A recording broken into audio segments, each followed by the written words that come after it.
Hello and welcome everybody to today's edition of Mexico News Network's Breaking News. I'm your host, Zafiro Fierro. Remember to follow us on all of our social networks and to catch us every day by logging on to our website, MexicoNewsNetwork.com, for relevant stories and news. Let's start with today's show.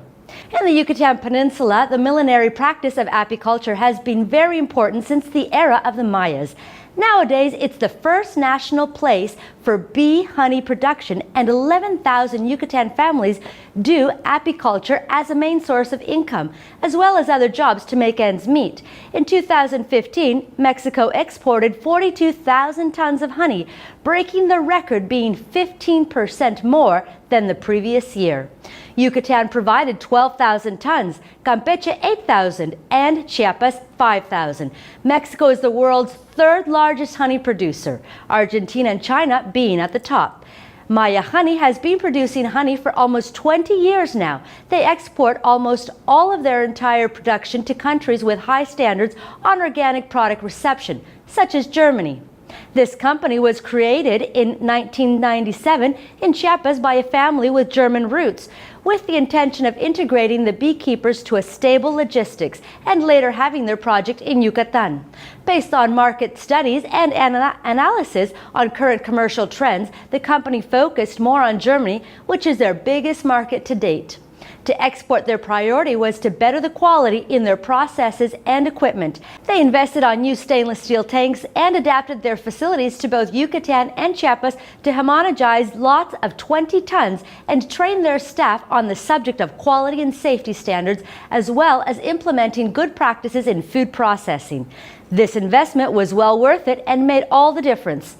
Pablo Herman Butel Spacher, General Director of Maya Honey, focused on having a plan of provider development so they could also guarantee the quality required by the European market. They generate 25 direct jobs and work with 6,000 producers who they support with training and certification. In other headlines, the government of the Mexican Republic is working on establishing the basis to form and operate the Mexican Coffee Institute. Jorge Armando Narvaez, undersecretary of the SAGARPA, said during the Latin America Coffee Summit 2016 that the agency will allow giving greater sustainability and viability to the public policies to boost the coffee production. Coffee is a product of high consumption in Mexico, and its cultivated area is equivalent to 7 times the size of the territory of Mexico City. That is more than 600,000 hectares concentrated in 12 states of the Republic. The government of the Republic, in cooperation with the Inter-American Institute for Cooperation on Agriculture and producers, are working for the Mexican Coffee Institute to become a reality, and with it they seek to solve the various challenges that the sector may face. The aim is to build together a coffee sector to ensure sustainable productivity with high growth, high profit, and with environmental and social responsibility. One of the main goals of the Integral Care Plan for Coffee is to increase the productivity of the sector in a competitive way and to reach a production of 4.5 million bags for the year 2018 to 2019 harvest. The plan also includes actions such as the establishment of community nurseries, certified resistant plants, as well as geoplasma banks, and whatever is necessary for the proper performance of their investment.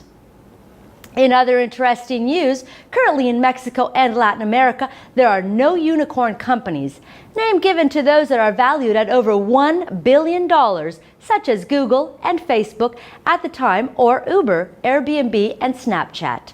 According to Google, MiCompañía.com could be considered the Uber of marketing because they are the only ones in the world who have a company like theirs operating and running, and they consider it's guaranteed a unicorn, so they are interested in investing.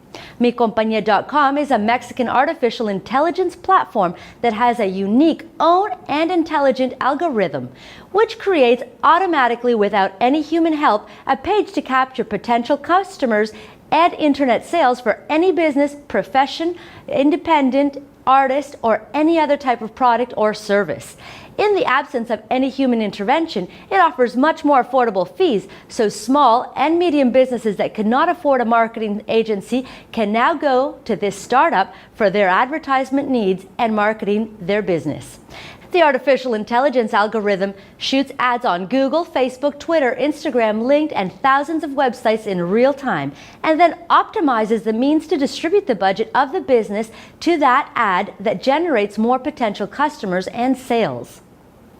Now let's start off real simple. An engineer has successfully landed himself on a job as the very thing he majored in. He now has a well-paid job at a big U.S. manufacturer. But guess what? Neither this guy nor the manufacturer reside in the United States. In this picture, we're talking about a Mexican guy who's working on a U.S. facility installed on Mexican grounds. He works out a good salary that pays him roughly around $75 a day or $1,500 a month. He loves his job and is very happy. Now let's take a look at it from a different perspective. In the USA, the same job position at the same company pays $312 per day. That makes up for $75,000 per year, which is roughly 4 times more than its Mexican counterpart. As you can see from these two examples, U.S. companies are moving their facilities abroad to their border neighbors because labor in Mexico is staggeringly cheap. The wage gap can easily explain why so many manufacturing jobs have left the United States. Since 2000, the U.S. has lost about 5 million manufacturing jobs. Experts believe that the North American Free Trade Agreement is the main reason for this, because before it, the Mexican government had restricting policies with foreign companies and against freely deciding whom to hire. NAFTA nullified these policies, and USA's trade deficit with Mexico has skyrocketed ever since. So that means we're bringing in a lot more goods from Mexico than we're sending there. That's good for American consumers, but bad for manufacturing workers. Mexico has now become a business haven for several companies like Ford, General Motors, Procter & Gamble, and Caterpillar, which have caused a spike in manufactured jobs in the U.S. and has promoted Republican candidate Donald Trump to address the matter in his usual Trump self by stating he will bring the jobs back from Mexico. Still, experts argue the fact that the only way to create more manufacturing jobs in the States is by investing in Mexico, by helping raise their wages so the middle class can afford pricier American products.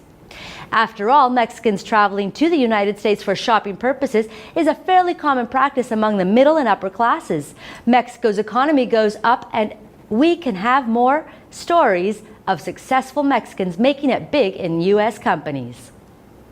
That was all for today. Thank you for staying with us. I'm your host, Zafiro Fierro, and remember to follow us on Facebook, Twitter, and Google+. Log on to MexicoNewsNetwork.com for more information on Mexico and the world.